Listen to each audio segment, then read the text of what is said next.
नमस्कार सर्वांना. श्री स्वामी समर्थ. बांची लाडकी ताई या यूट्यूब चॅनलमध्ये माझ्या गुडताईंचं आणि मैत्रिणींचं खूप खूप असं सारं स्वागत आहे. तर हा व्हिडिओ आहे ना जुना आहे, जाळी केल्या मी पूजा केलेली त्यावेळेचा व्हिडिओ आहे, पण तोच टाकला आहे आज. तर म्हणलं चला थोडंसं दाखवायचं राहिला होता तर दाखवून घेऊया. आणि इकडं ना 4 वाजल्याच्या नंतर ना शेण काढून गोटा स्वच्छ करून गाय बांधून घेतल्यानंतर सगळ्यांना अशी एक एक वाटी पहिल्यांदा वैरण टाकून घेतली.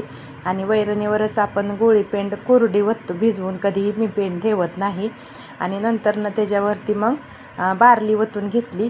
आणि गायींचं असं खायचं चालू आहे. तर ही गाय आहे ना तिला दगडी झालेली, तर ती आता एकदम बरी झाली 100%. आता काहीच प्रॉब्लेम नाही. पण काय झालं, तिची तब्येत थोडीशी खराब वाटायला लागली आता, कारण का वेल्यावर ना तिनं जास्त अशी वैरण खाल्ली नाही. आणि गायींची तब्येत बघा लगेच खराब होती. असं थोडंसं आजारी पडल्या तर लगेच मग पटदिशी तयार व्हायला किती वेळ लागतो काय विचारू नका. असं असतं मग गायींचं पण. आणि आपल्याला पण कसं टेन्शन असतं की गाय, म्हणून आपण काळजी घेत असतो की गाय आजारी नाही पडली पाहिजे. आणि इकडं ना ही गिनीगोल घास जी आहे ना ती मोडायलाच चालू केला मी. म्हणजे काय झाले, वाढतच नाही. किती जरी काय जरी झालं, पाणी सोडलं काय झालं तरी ना माझा गिनीगोल गवत असं घास, आमच्या इकडं घासच म्हणतात, कुठं माहेरी ना गिनीगोल गवत असं म्हणते ती.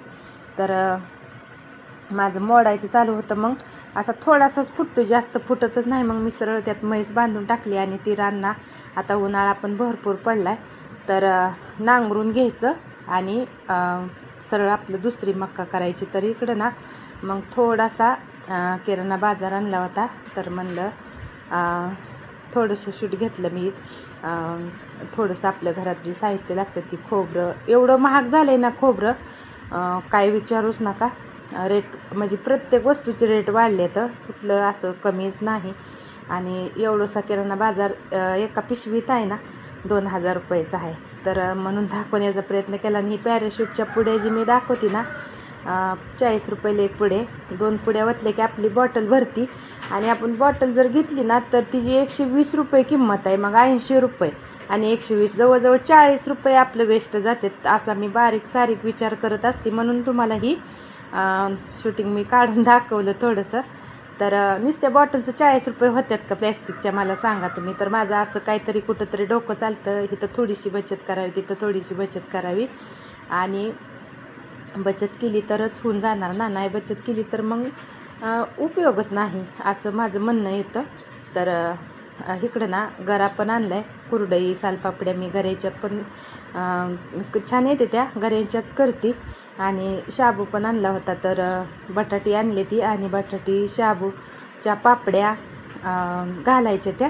आणि इकडं ना माझ्या आवडतीचा सह्याद्री इलायची चहा. मला खरंच सह्याद्री चहाशिवाय चहाच पिऊ वाटत नाही. एकदा का कशाची सवय लागली ना मग ती सवयच आपली जात नाही बघा. तर असा किराणा सगळा माझा दाखवून झाला. आणि इकडं मग चला म्हणलं आता सह्याद्री चहा. तर मी ना म्हणजे कोरा म्हणजेच लेमन टी असा चहा घेत असते. तर इकडं माझा चहा करायचं चालू होतं. एकच कप चहा केला, कारण का अहो घरी नव्हते. आणि असा चहा पिते मी, काळा टी म्हणायचं ह्याला. तर मी दूध टाकून चहाच घेत नाही, त्यामुळं असा दाखवला तुम्हाला. तर इकडं ना मग ही केळीचं घड आणले. तर तिकडे तिकडे युद्ध चालू आहे ना, तर युद्धामुळं केळीचं पण दर खूप पडलेत बरं का, काय विचारूच नका. तर मग खाली झाडं अशी मोडून पडल्यावर त्या झाडाचं केळं वायपटच जाणार ना. तर 2 घड आणलं आणि असं थोडं गायींना टाकलं की मग गाय पण खाऊन टाकते त्या. म्हणून गाईचं खाऊन झाले. आता कुणाच्या तर कुंडीत असं थोडंसंच राहिले, जास्त काय नाही. आणि इकडं ना परत आम्ही आज वैरणीला गेलतो, मकवानाची वैरण आणायला. तर एवढं ऊन बघा, ती कसं दिसतंय, असं ऊन पडल्यासारखं. एवढं ऊन आहे की खरंच उन्हाळ्याची ना सगळ्यांनी काळजी घ्या. 5 लिटरचं फिल्टरचं पाणी केंड आहे, त्यात नेलं तेवढं पाणी आम्हाला पुरलं नाही. एवढं पाणी पितंय माणूस उन्हाळ्यात, आणि एवढा त्रास होतोय तर काय विचारू नका. आणि मकवन्न आम्हाला ह्यावेळेस ऊसातलं भेटलं.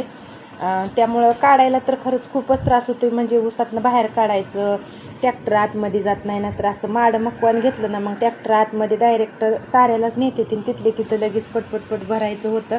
तर सावलीला उभा राहिली होती मी आणि तिकडं तोडत होती, तोपर्यंत थोडंसं शूट घेतलं, जास्त काही नाही बरं का घेतलं.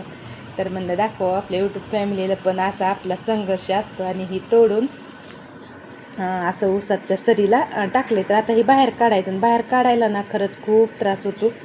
तर बघा एवढं मोठं आहे ना त्याचं ताट, आणि कणसं पण एवढी मोठी आहे ती की काय एकदम एकच नंबर. पण एवढं छान दिसलं म्हणूनच घेतलं. पण ही त्रास परत, आणि त्यात कुत्री गवत तर एवढं आहे ना, अक्षरशः साडी असं टाकून द्यायची वेळ असं झालं.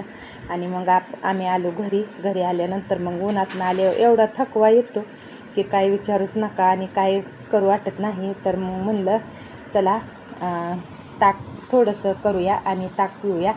तर इथं ना मी बर्फाची बॉटल फ्रीजमध्ये ठेवली होती.